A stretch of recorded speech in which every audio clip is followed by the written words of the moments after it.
Hello friends, నేను ఇప్పుడు తలకాయ కర్రీ ఎలా తయారు చేసుకోవాలో చూపిస్తానండి. ఫస్ట్ ఒక హెడ్ తీసుకున్నాను, ఆనియన్స్ పచ్చిమిర్చి కట్ చేసుకున్నానండి. ఇలా ఆయిల్లో వేసుకుని ఫ్రై చేసుకున్నాను. ఆయిల్లో ఫ్రై అయిన తర్వాత మనం కట్ చేసుకున్న తలకాయ ఉంది కదండి, అది కూడా వేసుకుని నేను అల్లం వెల్లుల్లి పేస్ట్ ఇలా దంచుకున్నానండి. కొంచెం ఒక 5 మినిట్స్ ఫ్రై అయిన తర్వాత అల్లం వెల్లుల్లి పేస్ట్ కూడా వేసుకున్నాను. రుచికి సరిపడినంత ఉప్పు వేసుకున్నానండి.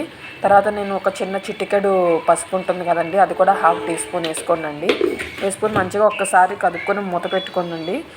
ఈ ఉప్పులో నుంచి మనకు వచ్చిన వాటర్తో కొంచెం కుక్ అవుతుంది. తర్వాత 5 టేబుల్ స్పూన్ కారం వేసాను.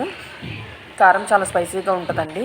కారం వేసిన తర్వాత ఒకసారి కదుపుకొని టమాటా ముక్కలు కూడా వేసుకున్నానండి. ఒక టమాటా వేసుకున్నాను, కదుపుకున్నానండి. కదుపుకున్న తర్వాత 1/2 లీటర్ వాటర్ పోసానండి.